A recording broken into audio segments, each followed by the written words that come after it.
When we look around us, even at our own bodies, what we see is the tip of the iceberg. Think of this for a moment. Take your hand and look at it. Now, your hand looks solid, but it's really not. If you put it under a proper microscope, you'd see a mass of energy vibrating. Everything is made up of the exact same thing, whether it's your hand, whether it's the ocean, or whether it's a star. Everything is energy. And let me help you understand that just a little bit. There's the universe, of course, and our galaxy, and our planet, and then individuals, and then inside of this body are organ systems, and then there's cells, and then there's molecules, and then there's atoms, and then there is energy. So there are a lot of levels to talk about something on, but everything in the universe is energy.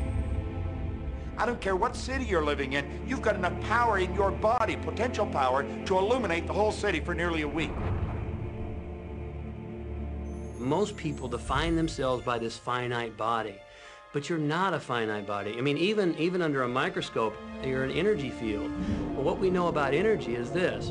You go to a quantum physicist and you say, what creates the world? And he or she will say, energy. Well, describe energy. Okay, it can never be created or destroyed. It's always was, always has been. Everything that ever existed always exists. It's moving into form, through form, and out of form. Okay, great. You go to a theologian and you ask the question, what created the universe? And he or she will say, God. Okay, describe God. Always was and always has been, never can be created or destroyed, all that ever was, always will be, always moving into form, through form, and out of form.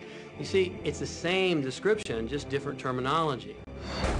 And so if you think you're this meat suit running around, think again. You're a spiritual being. You're an energy field operating in a larger energy field. We're all connected. We just don't see it. There isn't an out there and an in here. Everything in the universe is connected. It's just one energy field. We often get distracted with this thing called our body and our physical being. That just holds your spirit. And your spirit is so big, it fills a room. You are eternal life. You're source energy. You are God manifested in human form, made to perfection. Scripturally, we could say that we are the image and the likeness of God. We could say we are another way that the universe is becoming conscious of itself. We could say that we are the infinite field of unfolding possibility. All of that would be true. Every great tradition has told you that you were created in the image and the likeness of the creative source. That means that you have God potential and power to create your world, and you are. You are. And maybe you've created things to this point that are wonderful and worthy of you, and maybe you haven't. The question I'd ask you to consider is, do the results you have in your life, are they what you really want, and are they worthy of you? If they're not worthy of you, then when would now be the right time to change those? Because you have the power to do that.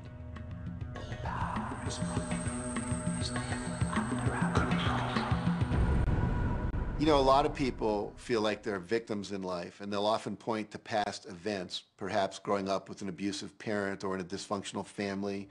And I would add as a parenthesis here that most psychologists believe that about 85% of families are dysfunctional. So it's like all of a sudden you're not so unique. My parents were alcoholics, my dad abused me, my mother divorced him when I was 6. From the age of 13 to 18, I was involved in street gangs. I had a severe motorcycle accident. I was homeless at one point in Dallas. I lived in poverty for 15 years in Houston. When I was a child, I had learning difficulties, and I was considered learning disabled. And I was told I would never read, write, or communicate, never amount to anything, not go very far in life. I mean, that's almost everybody's story in some form or not. So that's just called so what. The real what is, what are you going to do now? What do you choose now? Because you can either keep focusing on that or you can focus on what you want. And when people start focusing on what they want, what they don't want falls away. And that part expands and the other part disappears. You are the designer of your destiny. You are the author. You write the story. The pen is in your hand, and the outcome is whatever you choose. The beautiful thing about the law of attraction is that you can begin where you are, and you can begin to think, real thinking, and you can begin to generate within yourself a feeling tone of harmony and happiness, the law will begin to respond to that. So now you start to have different beliefs, like there is more than enough in the universe, or you have the belief that everything goes right for me, or you have the belief that I'm not getting older, I'm getting younger. We can create it the way we want it by using the law of attraction.